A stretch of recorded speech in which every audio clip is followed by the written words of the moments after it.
What's up guys, it's Nova here and we are here today with Manu. Hello. Where are we?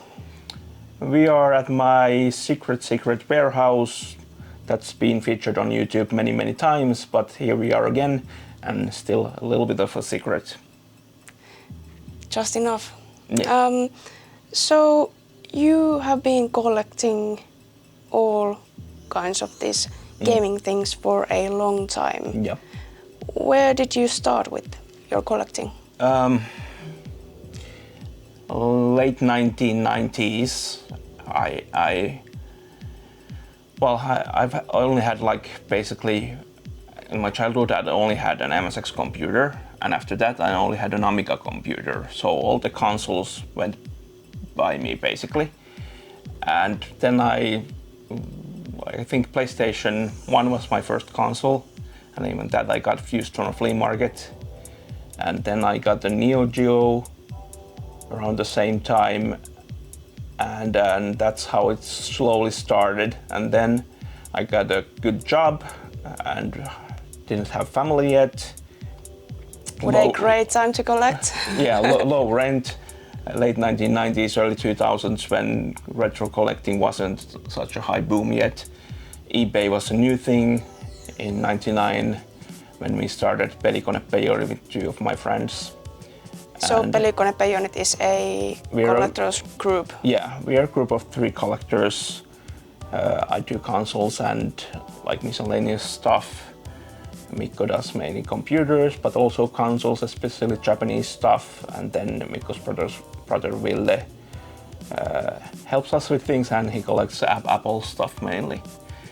And yeah, that's how it went to the next level. And I've been collecting basically 25 years, maybe a little bit more even. And the culmination was, of course, the Finnish Museum of Games, which I'm a founding member of, and a lot of my collection is on show there. Yeah. So from just catching up with consoles that you didn't have yet, that you didn't play, all went to having a museum. Yeah, basically, yeah. I remember one of the first consoles I got was a Introvision 2001, which is a clone console, pretty popular, pretty common in Finland actually. And my friend was at the flea market and asked if I wanted it, and I said sure. And that was the first thing on my shelf.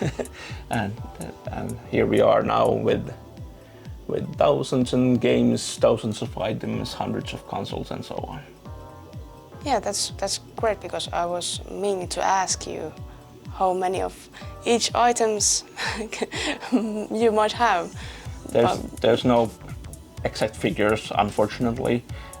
When we were building the game museum, we did a little listing, and at that time I had about 3,500 games, and I'm sure I've gotten about at least 1,000 after that. And, at least. Yeah. Lots of flea marketing. And then consoles, of course. Every time there comes new consoles, I try to get them. And lately, because I quickly noticed when I started collecting that I should collect stuff nobody else collects. Yeah.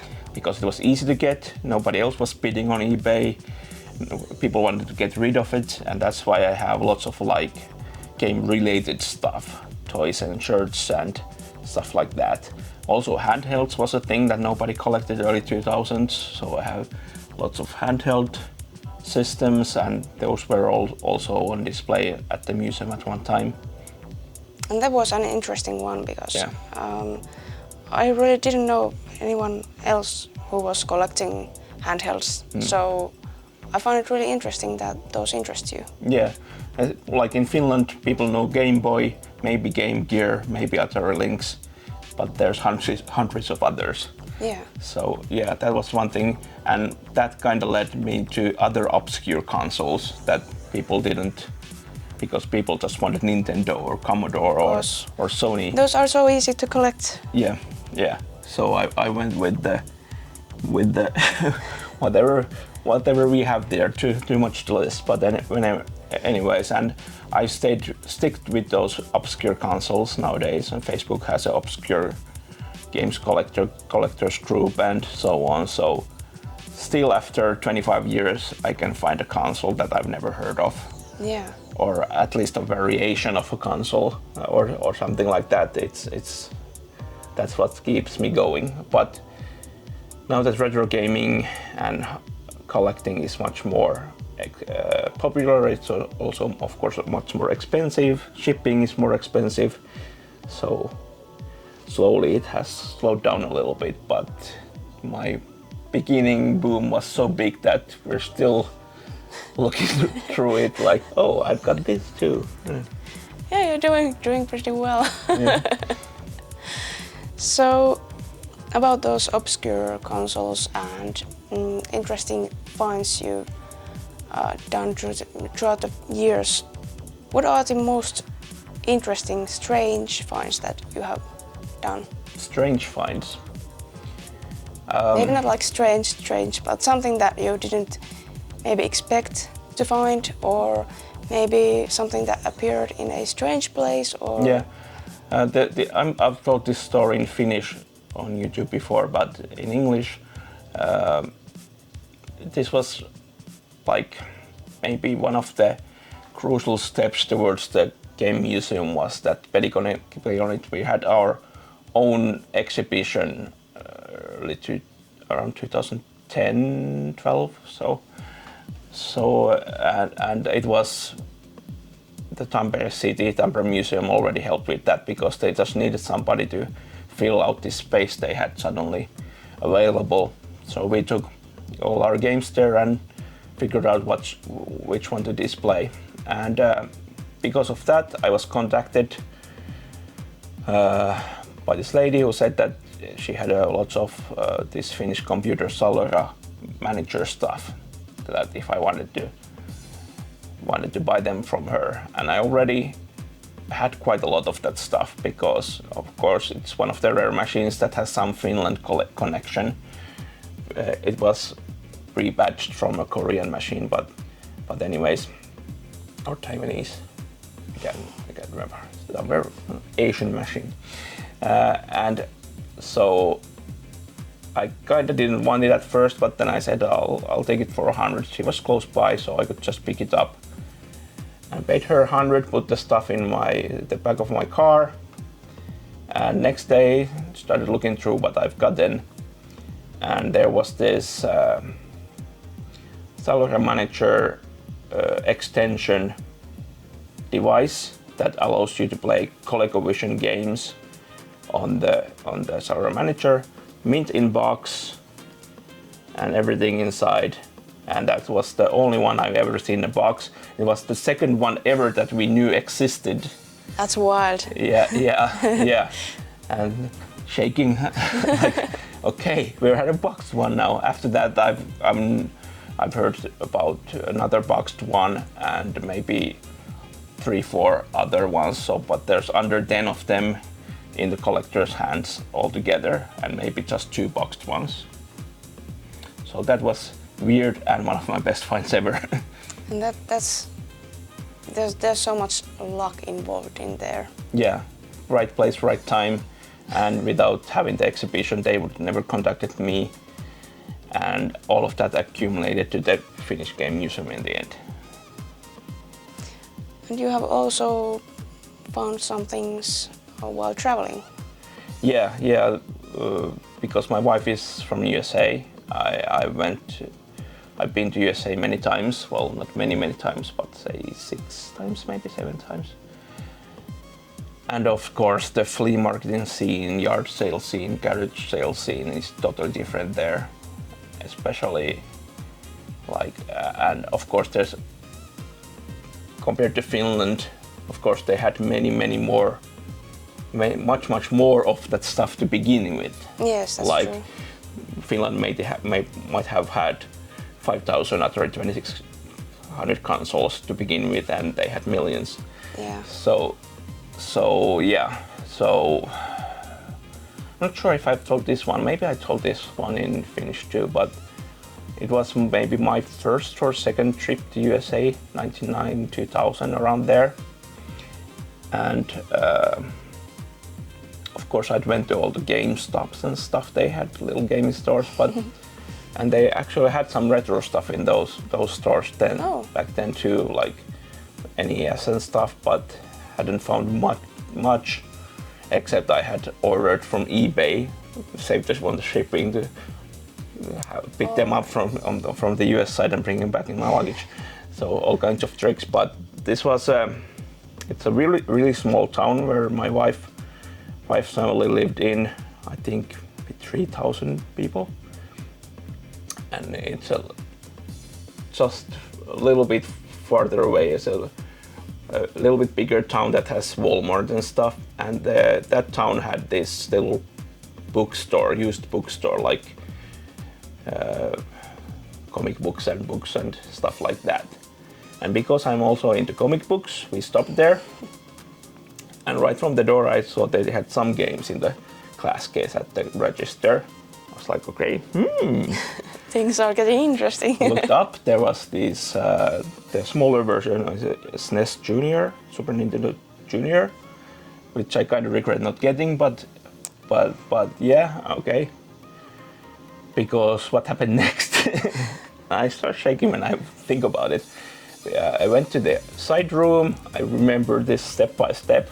Turned around one bookshelf, and the whole wall was full of Atari 2600 games, Intellivision games, ColecoVision games, consoles, rarer like Atari clones, ColecoVision clones, Odyssey Pongs and stuff, and I was like, started looking at the prices, like $1.50. $50. Oh, don't mind if I do. Excuse me, do you have a box I could use? And then I piled up everything in a box and went to the register. I told him that I'll pay $200 for this. And he looked at the box, sure. And that had consoles, maybe 50-60 Atari games, same amount of color. Anne took some video footage she can put on here, of my Atari collection. That's mostly from USA.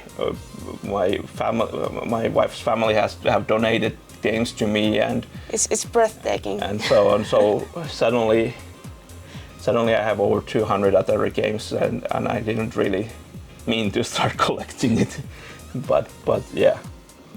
So that's definitely one of my highlights. Those two are where I started shaking.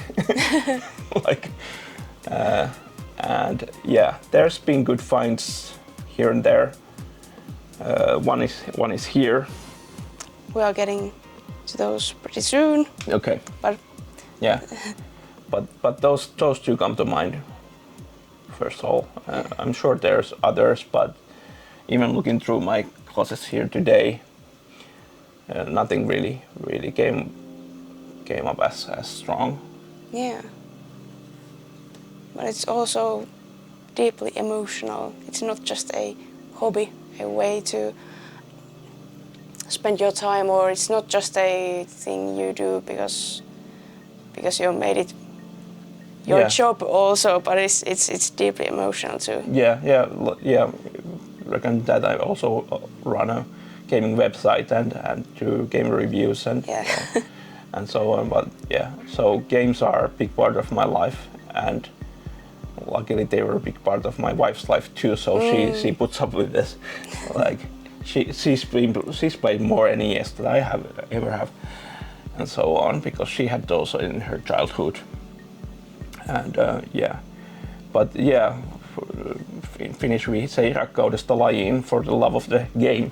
Yeah. And that fits perfectly. Yeah.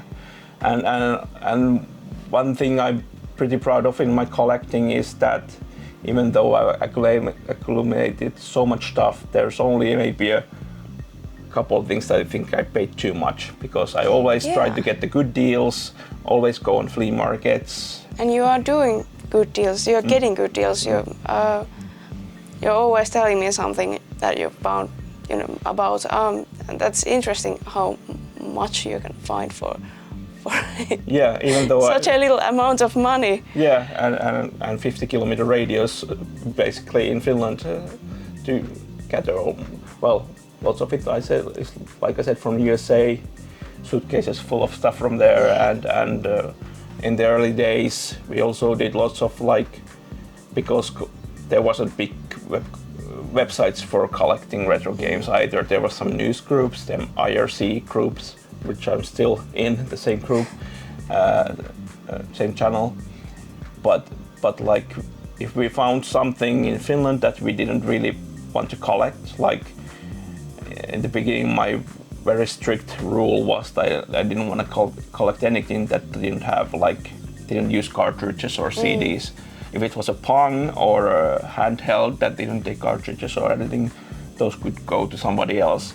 And because especially in the early 2000s, Finland flea markets were still pretty nice for that stuff. And we found lots of that stuff. We traded it to like German collectors, UK collectors, USA collectors, and they sent us stuff back. And that was a big part how my collection grew too. It's a strong community. Yeah. But I guess the main thing is that I'm a little... Well, yeah. You have to be.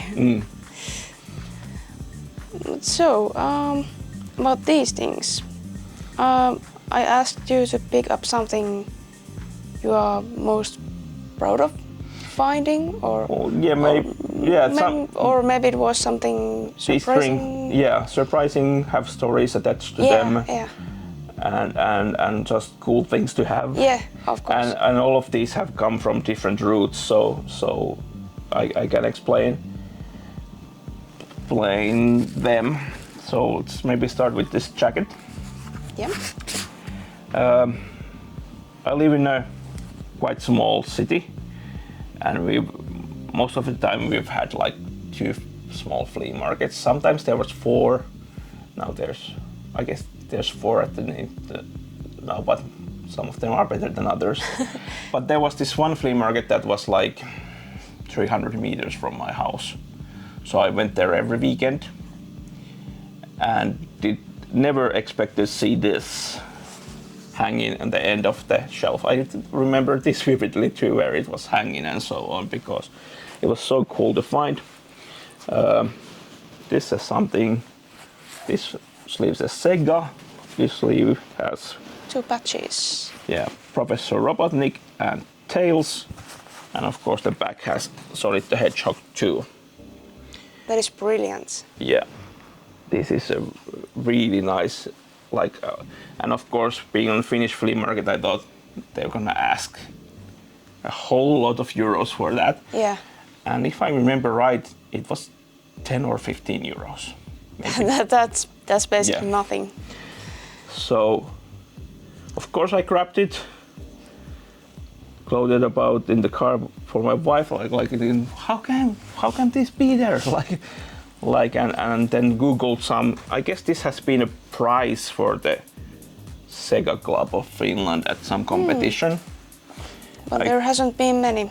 Yeah, I couldn't find if any winners were close to my city or something, but somehow it ended up in a flea market next to my house, and nobody else got to it first. So it's one of my favorite finds. I'm a big Sega fan. I'm a big clothing fan.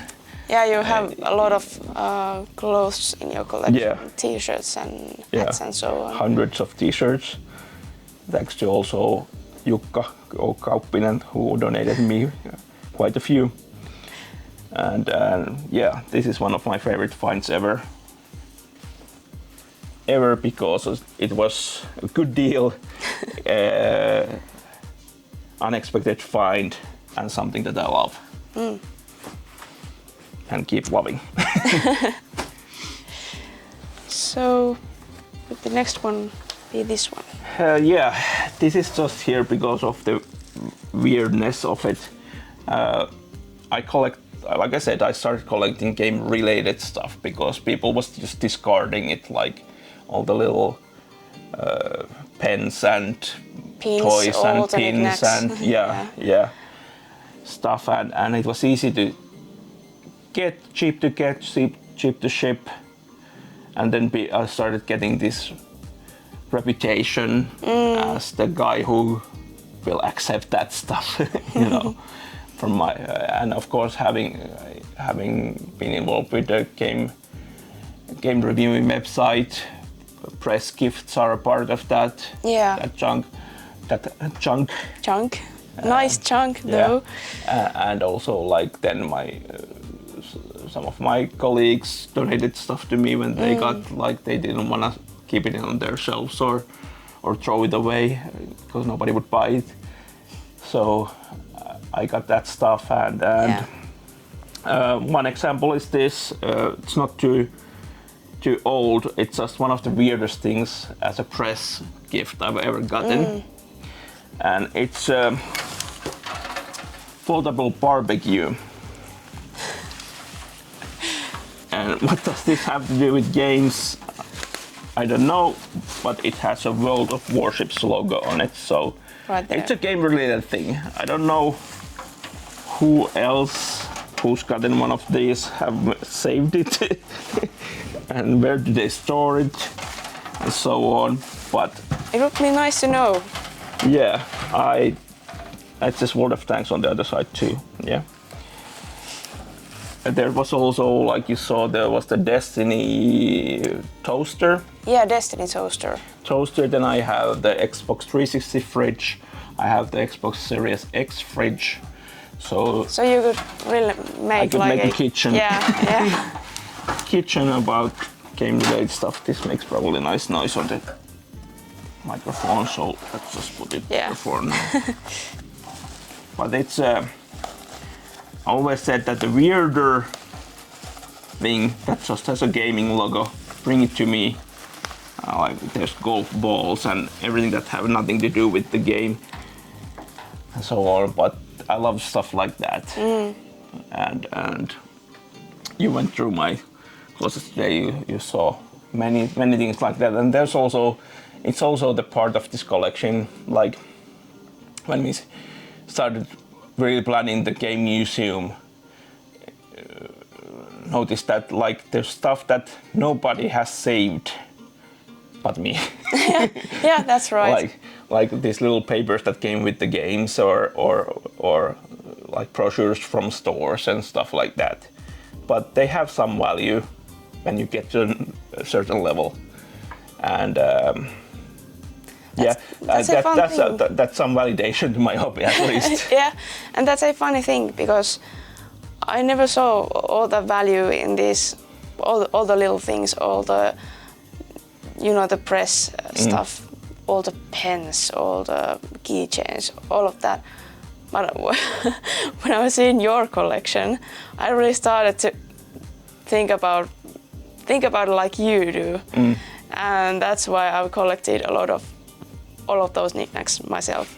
So it's contagious, but it's fun. Yeah, and then if you keep it somewhat organized, then you start feeling better when watching those hoarders TV shows. Oh, definitely. So I'm not that. Yes. Like, or people who I'm using these plastic boxes. Or people who have barns full of lawnmowers or chainsaws. Or nothing wrong with that. They need to be saved too, because but like I don't think I have barns full of stuff. I have a couple of rooms full of stuff. Yeah, this is still civilized in a way. Yeah, and especially now that it's slowed down and kinda, I have more scientific approach to it because of the game museum. I know what to save, and of course the experience I've gotten through the years. I know what is rare. Like a couple of weeks ago, I visited this game exhibition, game museum in Riga, Latvia, and I'm sure many people go through it and just see, wow, all kinds of stuff. But I could spot the really rare stuff in between there, like. Oh wow! I see what you're having there. Yeah, but hopefully more of that comes out soon too. Yeah. Then I talked about handhelds. Was the one thing I got into, and this this item touches many aspects of my collecting basically. First of all, I bought this at this Finnish retro collecting group on Facebook. Had a gaming flea market. Can't remember how long ago. Probably must be 5, 6, 7, 8 years ago, maybe if not 10. I bought this from there. It's NTEX Defender handheld. It doesn't work. I knew it when I was buying it. That was it was decently priced, but I still wanted it because it was cool looking. And we had a Defender arcade game at our offices at that time too. So I knew the game pretty well. Then Housemarque, the Finnish game studio, announced that they were doing a project together with Eugen Jarvis, who's the designer of Defender and some other arcade games from the past. It was called Project Jarvis at first, but when we went to the press event, they announced that it was called Next Machina, it was, yeah. And Eugen Jarvis was there. I grabbed this with me and had him sign it. So even though it doesn't work, it probably would be a little bit, I don't know, would it be worth more if it was working? Because now somebody has scribbled all over it. Yeah. You couldn't play it anyways. Yeah. But I thought, yeah, he asked, are you sure? I said, yeah, it doesn't work. So he wrote with golden marker on there. And that's why it has a special. This was also one of the beginnings of the Game Museum when we did our crowdfunding campaign. Eugene was a part of that too, because we met him there and asked him to do a little promo video for that. So those 3 things I picked up now. Of course, there would be hundreds more I could talk about, but maybe in some other video. Maybe in some other video, and of course there's some in Finnish. There's plenty of them already. And but in English there isn't that many. This is the only one so far. There might be another coming soon. Yeah, do you have any other questions? Not really. I think you answered many of my questions already. Okay. But this was a really nice chat. Thank you so much. Thank you. No problem. So, we'll see you in the next video. Bye!